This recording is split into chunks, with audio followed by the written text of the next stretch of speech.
Welcome back to the story of the Little Prince. If you haven't watched the first 2 chapters yet, I invite you to click the link in the comment section below to watch Chapter 1, which tells the story of how the pilot lost himself in the adult world. Chapter 2 tells us how the pilot encountered the Little Prince in the desert. And tonight, in Chapter 3, we will hear the Little Prince express the deepest loneliness through the simplest words. Now, please prepare yourself. Put down everything in your hands. Dear friend, please find a comfortable position. Perhaps you're already lying in bed, or perhaps you're sitting on the sofa. Either way, please let yourself completely relax. Slowly, very slowly, take a deep breath. Count to 5. 1, 2, 3, 4, 5. Feel the air entering your body. Every single cell is relaxing. Now slowly exhale. Count to 7. 1, 2, 3, 4, 5, 6, 7. Take another deep breath. Imagine you are the little prince watching a stranger. Now slowly exhale. Very slowly, slowly relax. Now I'm going to tell you a story about someone who isn't understood, yet remains gentle. A story about distance, about a small world, about where I live, a very, very small place.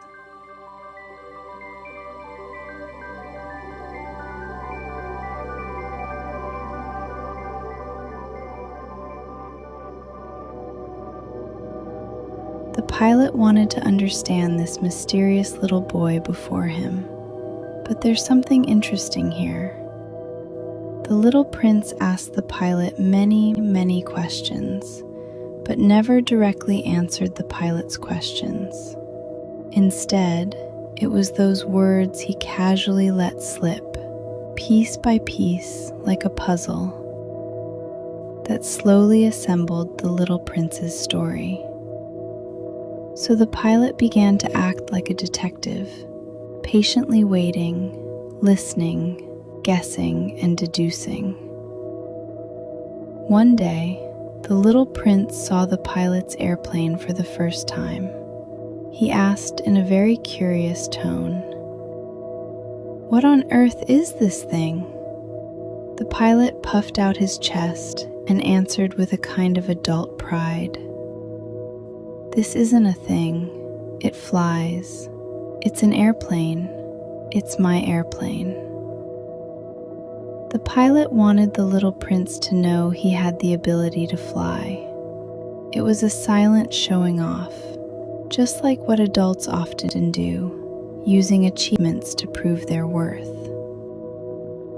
But the little prince's reaction was completely beyond the pilot's expectations. The little prince suddenly exclaimed, "What? You fell from the sky?" The pilot admitted somewhat embarrassedly, "Yes, I fell from the sky." At this moment, the little prince suddenly burst out laughing. But this laughter angered the pilot. Why? Because the pilot thought the little prince was mocking his misfortune. The pilot had experienced the edge of death. He was living desperately in the desert, and the little prince, this little boy, was laughing at his suffering, his pain. To the pilot, this was an offense. Sometimes our pain is mistaken for a joke by others. The blood and tears we shed in the desert may seem like just the opening of a story to someone else. But the pilot didn't have time to get angry. The the little prince had already spoken even more mysterious words. "So you also fell from the sky. Which planet are you from?" At this moment, the pilot had a sudden realization. Why would this little boy ask such a question? Why would he assume the pilot came from some planet? Why would he use the description, "came from the sky"? There's only one explanation. This little boy himself comes from somewhere else. So the pilot responded to the little prince with a counter question. "So does that mean you come from another planet?" The little prince didn't answer. He just tilted his head slightly and said, "It's true. You can't come from very far away, from up there." The little prince's voice became very distant, as if he wasn't talking to the pilot, but to himself, to somewhere far away. Then he fell into a long meditation. What was the little prince thinking about in that meditative moment? Perhaps he was remembering his own home. Perhaps he was also thinking about why he had to leave. Perhaps he was wondering if this adult who fell from the airplane was also like himself, never able to return home. After a while, the little prince pulled out from his pocket the box the pilot had drawn for him, that invisible sleeping sheep. He gently held the box in his arms and immersed himself in the dreamland of this treasure. The deepest longing is often not expressed in words. Sometimes you just need to hold a box, close your eyes, and think about the sheep sleeping inside. That's enough. If you're feeling what it means to have inexpressible longing right now, please pause and feel that loneliness, that feeling. Sometimes listening to stories is about being seen. Those things you can't tell others are gently spoken out in the story. The pilot was deeply entangled by this half-believed idea of another planet. He couldn't let go of this confusion, so he began to question the little prince more persistently. He began to ask, "Where exactly do you come from? Where is your home? Where are you taking the sheep?" The little prince didn't answer immediately after hearing this. He thought silently for a while. In that moment of contemplation, he discovered, how much should he tell this adult? How much should he trust him? Finally, the little prince answered with what seemed like a practical response, gently evading the pilot's question. "The box you gave me has an advantage. It can be used as a stable, a place to keep horses." The pilot didn't understand, or perhaps he didn't hear what the little prince really wanted to say. The pilot was just an adult. He was accustomed to thinking from a useful, practical perspective. So he immediately suggested, "Of course, if you behave, I'll also give you a rope. During the day, you can tie the sheep up and use it as a stake." The pilot thought he was helping the little prince. He thought he was being thoughtful and considerate. He used an adult's logical approach to care for this child. But the little prince felt offended by these suggestions. He said in a serious tone, "Tie it up? What an absurd idea." The pilot tried to convince him with logic. He said, "If you don't tie the sheep up, it will wander everywhere. It will get lost." The little prince laughed out loud when he heard this. Not a happy laugh, but a laugh that said, "You really don't understand." The little prince asked, "But where would it run to?" The pilot answered, anywhere at all, straight ahead. At this moment, their worldviews collided dramatically. At this time, the little prince finally explained in a serious yet gentle tone, "It doesn't matter. The place where I live is very, very small." How much sadness is contained in this sentence? Very, very small. Not ordinary small, not small like a room, but a repetition emphasizing an almost suffocating smallness. The little prince continued, "Straight ahead isn't very far." But his "but" was left unspoken. But we can all feel everything hidden in that "but," all the regret, the inability to let go, and that thing from the past he can never return to. Hearing this, you might want to ask, why can't the little prince tie up the sheep? Why does he say his world is very, very small? This isn't describing the size of a space. He's actually using the little prince's gentlest way to tell the pilot, "I've already lost so much. I cannot bear to lose anything else.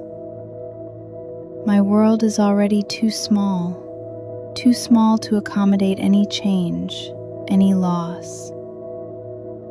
That "but," that unspoken "but," is something an adult can never fully understand. And that lonely person's "but" is also all the longing hidden deepest in the heart that cannot be spoken aloud.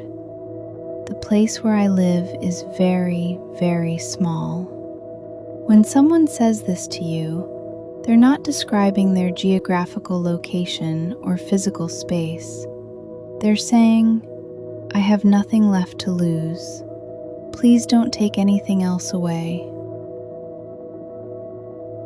Dear friend, if you're hearing what heartbreak means here, feeling what heartache is, that's a normal reaction because the story is right here. This isn't a story about adventure. This is a story about loss, about pain, about loneliness, about the homesickness of those who can never go back. Please take a deep breath. Feel this sadness. Slowly exhale. Allow yourself to feel it. You don't need to be strong. You don't need to understand why. You just need to feel seen. The pilot and the little prince represent two completely different worlds. The pilot represents the adult world, logical, practical, expansive, controlling. He thinks about how to tie up the sheep. He believes loss is the most terrible thing. And the little prince represents another world, vulnerable, introverted, accepting. He doesn't need to tie up the sheep because he already knows that whether the sheep leaves or not, his loss has already happened. He has already left home. Two people meet in the desert. One fell from the sky. One came from a planet. They look at each other, speaking words the other doesn't understand. This is love. This is also a kind of companionship. Sometimes understanding isn't the most important thing. The most important thing is that someone is willing to stop and listen to you speak. The place where I live is very, very small. Every lonely person has a little prince living inside their heart, and every compassionate adult carries within them the longing for a lost homeland. We are all wanderers. We are all searching for someone willing to listen to us say that but. But dear friend, this chapter is coming to an end. Before it ends, I want to say something to you. Perhaps, like the pilot, you often use useful, practical ways to help others, thinking you're being very thoughtful, not realizing that sometimes the best help is simply to stop and listen. Perhaps, like the little prince, you have a place you cannot return to, a longing that even repetition cannot describe, a but hidden in your heart.